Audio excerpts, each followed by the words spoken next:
Hello students, welcome on my channel.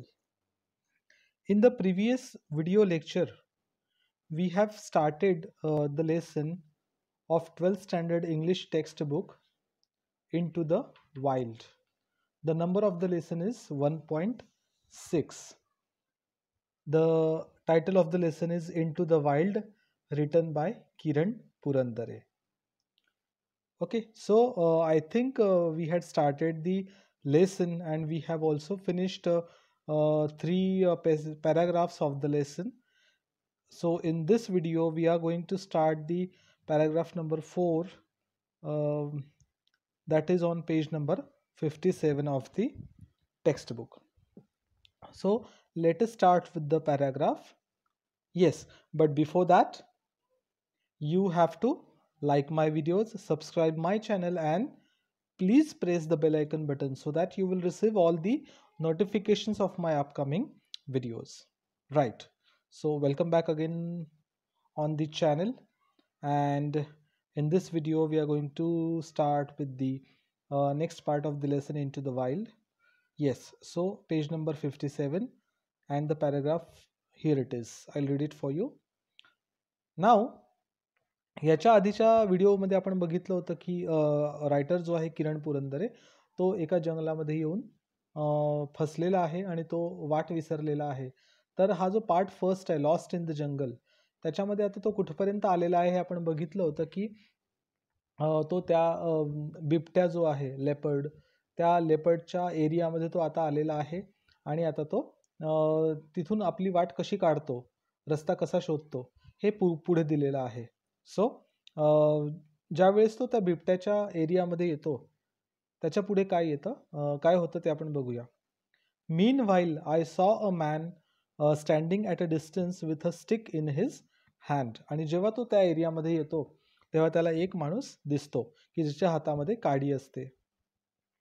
As I approached he appeared spooked due to alarm calls of the leopard. So जसं हा approach म्हणजे जवळ गेला त्या माणसाच्या, तसं त्याला वाटलं की हा कोण आहे, स्पुक्ट, म्हणजे जणू काही तो भूतखेत आहे की काय, पिशाच्च आहे की काय, असं त्याला वाटलं. स्पुक्ट, भूतासारखा तो त्याला दिसला. स्पुक्ट का बरं? कारण ऑलरेडी जे अलार्म कॉल्स सुरू होते प्राण्यांचे, त्या अलार्म कॉल्समुळे याच्या मनामध्ये भीती होती आणि त्या भीतीमुळे याला वाटलं की तो माणूस आहे की भूत आहे. Due to the alarm calls of the leopard we greeted each other. आणि दोघं जण भेटल्यानंतर मग त्यांनी एकमेकांना अभिवादन केलं. He was Raju Iskape from Pitezari. Pitezari नावाचं जे गाव आहे त्यातला तो पर्सन होता, त्याचं नाव होतं Raju Iskape. He had come to collect logs but he retreated due to the leopard's movement. So तो काय कलेक्ट करायला आला होता, तर लॉग्स म्हणजे लाकडाचे ओंडके किंवा लाकडं गोळा करायला तो आला होता. बट रिट्रीटेड म्हणजे त्याला माघार घ्यावी लागली, परत जावं लागलं. कशामुळे? Due to the leopard's movement. जी लेपर्डची हालचाल होती, चित्त्याची हालचाल होती, बिबट्याची, त्याच्यामुळे त्याला मागे फिरावं लागलं. कारण बिबटा जो होता तो जंगलामध्ये आता फिरायला सुरुवात झाली होती. Raju was amazed at my regular solitary visits to Umbarzara. Umbarzara काय होतं? The haven for tigers. Haven means राहण्याचं ठिकाण. The haven for tigers, leopards and sloth bears. So वाघ, त्याच्यानंतर चित्ता आणि बियर्स मीन्स भालू. सो यांच्या राहण्याचं ठिकाण होतं ते उंबरझरा जंगल. आणि त्या उंबरझरा जंगलामध्ये याची नेहमीची जी व्हिजिट होती आपल्या ऑथरची, रेग्युलर सॉलिटरी व्हिजिट, म्हणजे तो नेहमी या जंगलामध्ये येत होता. सॉलिटरी म्हणजे एकटा. सो त्यामुळे का तो राजू काय झाला, अमेज्ड म्हणजे सरप्राईज झाला की हा माणूस कसं काय एकटा या जंगलामध्ये येतो. We stopped under a kusum tree to take a break. So कुसुम नावाच्या झाडाखाली ते थांबले दोघे जण. We both felt a bit relaxed. Now we were 4 eyes 4 hands with a stick. आणि आता त्यांना एकमेकांचा आधार वाटायला लागला. वी वर 4 आईज म्हणजे काय, की आता आम्ही एकटं न राहता दोघं झालो, आणि दोघं असल्यामुळे डोळे किती झाले 4, आणि हात किती झाले 4, विथ अ स्टिक, आणि आमच्या हातामध्ये आता काठी पण होती. Then we both resumed our walking tour, आणि मग त्यांनी परत चालायला सुरुवात केली. There was one tiny track that broke out of the main trail. Main trail म्हणजे मुख्य जो रस्ता होता, ज्या रस्त्यावरून हे दोघं चालत होते, तिथून एक फाटा फुटत होता. Tiny means small. तिथून एक स्मॉल ट्रॅक जात होता आतमध्ये, आणि पुढे I will take this route, you go straight, said Raju and turn right. So Raju काय म्हटला लेखकाला, की तू हा छोटा रस्ता घे, I will take this route, you go straight. So राजूनी काय केलं, की तो छोटा रस्ता घेतला आणि याला सरळ जायला सांगितलं ऑथरला. And turned right. I kept walking straight until I climbed a familiar hillock. Hillock means टेकडी. सो जोपर्यंत टेकडी येत नाही तोपर्यंत तो ऑथर जो आहे तो चालत राहिला. I crossed the cement pillar and stones stacked by Forest Development Corporation to mark the boundary of the forest compartment. आणि हा कुठपर्यंत चालत राहिला? आय क्रॉस्ड म्हणजे त्यांनी क्रॉस केलं. सिमेंट पिलर अँड स्टोन्स म्हणजे हे जे लावलेले होते बॉर्डरसाठी, म्हणजे फॉरेस्ट डिपार्टमेंटची जी बाउंड्री आहे ती कुठपर्यंत आहे हे कळण्यासाठी त्यांनी सिमेंट पिलर लावले होते आणि स्टोन्स लावलं होतं फॉरेस्ट डिपार्टमेंटनी. कोणी? Forest development कॉर्पोरेशननी. स्टॅक म्हणजे ढीग किंवा थप्पी. सो ते बाउंड्री म्हणून त्यांनी ती जी तो जो ढीग आहे तो लावलेला होता तिथे. टुक अनादर trail after climbing down. After climbing down म्हणजे त्या टेकडीवरून परत खाली उतरला आणि त्यांनी टुक अनादर ट्रेल, दुसरा मार्ग घेतला, दुसरा रस्ता घेतला. Walked across a beautiful mahua tree loaded with reddish brown leaves. आणि मग नंतर तो जिथनं चालायला लागला तिथे काय होतं? महुआ ट्रीची झाडं होते आणि त्याच्यामध्ये त्याची पानं कशी होती? Reddish brown. The ground under the tree was cleaned very well. आणि त्या झाडाखालचं जे ग्राउंड होतं, जागा होती, ती कशी होती? Cleaned very well. Okay, so स्वच्छ केलेली होती. The thought instantly flashed in my mind, I had lost my way. आणि मग नंतर लगेच त्याच्या लक्षात आलं की आपण रस्ता विसरलेलो आहे असं त्याच्या लक्षात आलं. नेक्स्ट मोमेंट आय फाउंड अनादर डस्की ट्रेल. डस्की म्हणजे जिथे अंधार होता. ओके, सो म्हणजे तिथनं आता कुठेही वाट जाणार नाही असं वाटत होतं. अंधाराचा तो रोड होता, त्याच्यामुळे त्याला असं वाटलं, त्याला तो दुसरा रोड दिसला, dusky. Hastily I took that trail which took me from a narrow gorge to an open field. आणि मग त्यांनी काय केलं? तोच रोड घेतला जो डस्की वाटत होता, आणि त्या डस्की रोडनी काय केलं की याला कुठे पोचवलं?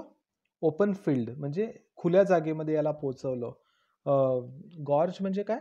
तर एक छोटी गल्ली होती आणि त्या गल्लीतून तो ओपन फील्डला म्हणजे खुल्या जागेमध्ये पोचला. गॉर्ज मीन्स गल्ली.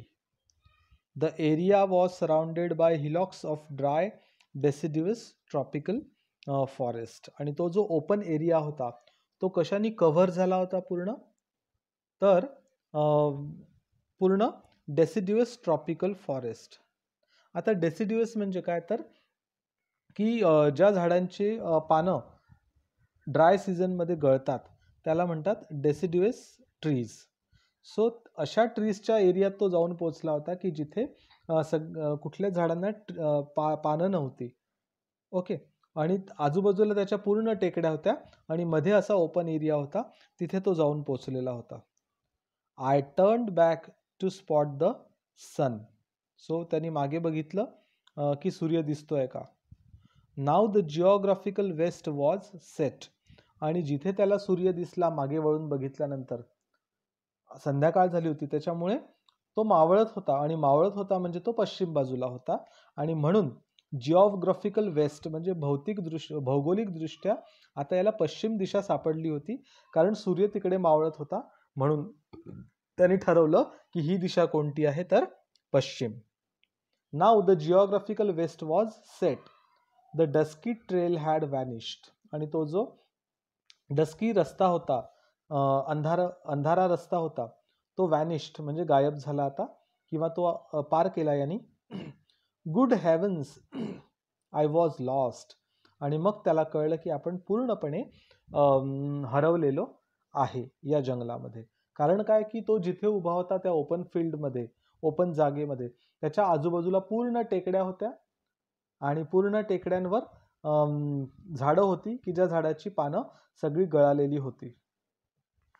Completely lost in the jungle, that too at a very dreadful time. Dreadful म्हणजे भयानक.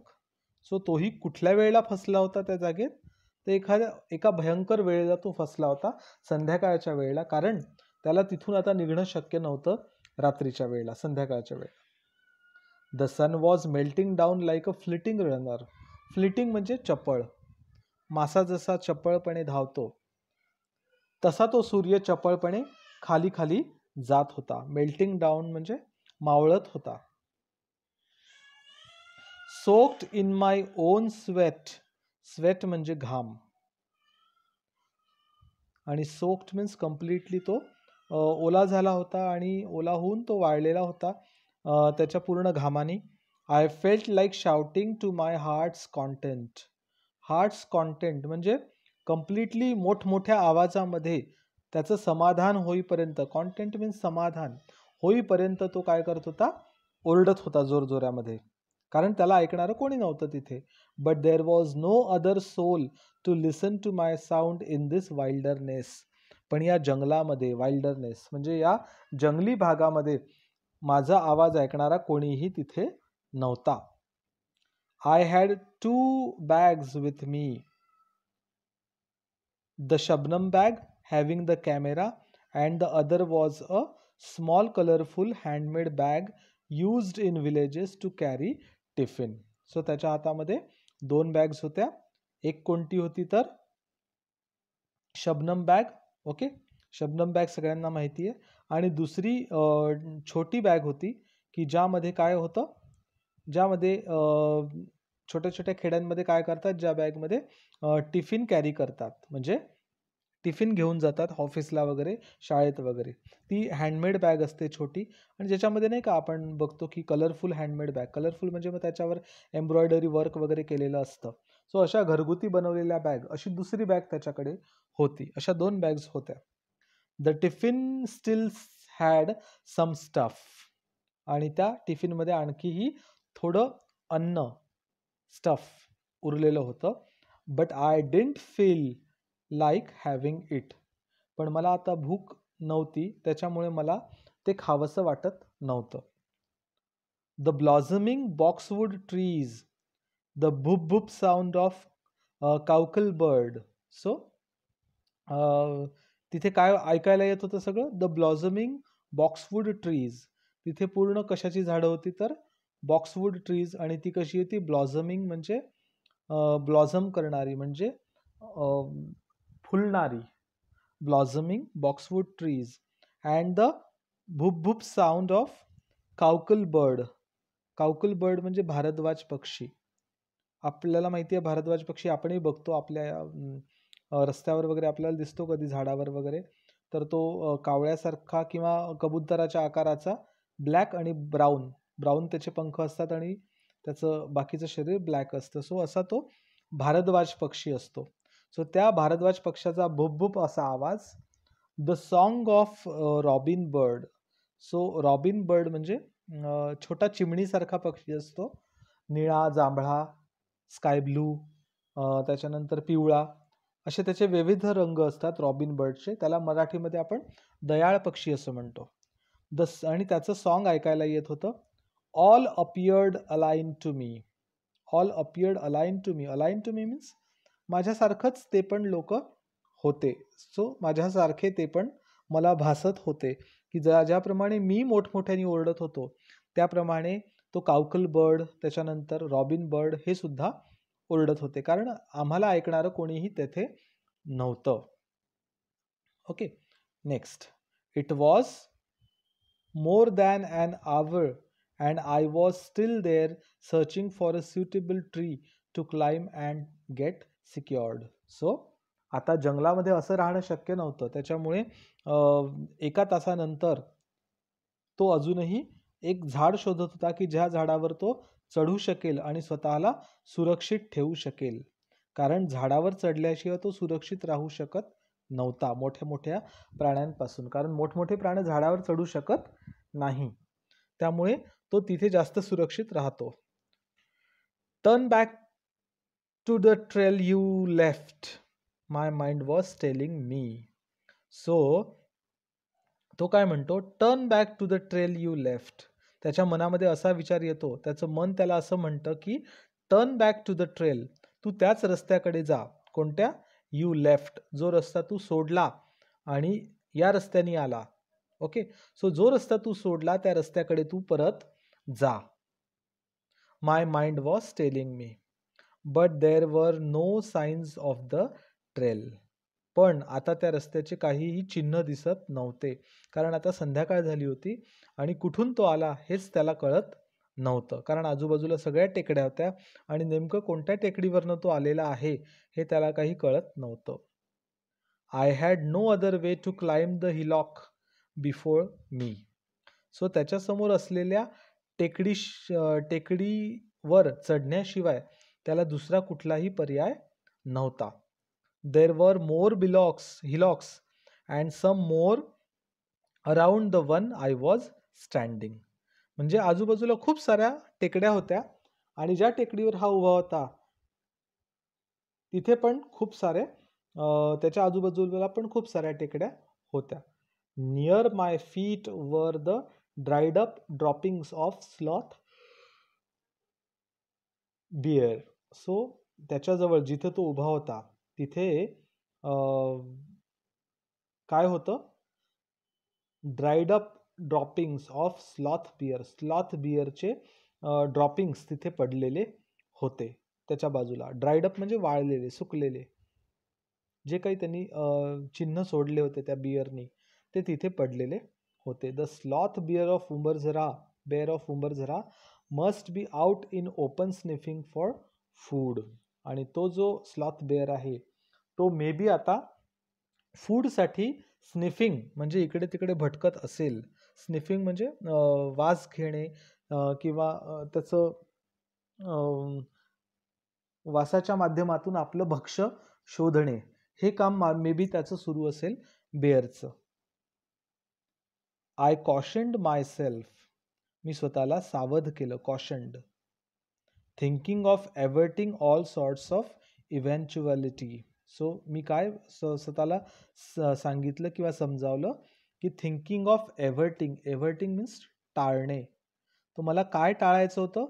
ऑल सॉर्ट्स ऑफ इव्हेंच्युअलिटी, काहीही घडेल, काहीही वाईट घडेल असं मला सगळं टाळायचं होतं. सो इव्हेंच्युअलिटी म्हणजे कुठलीही घटना मला घडू द्यायची नव्हती, ती मला टाळायची होती, असा मला विचार आला.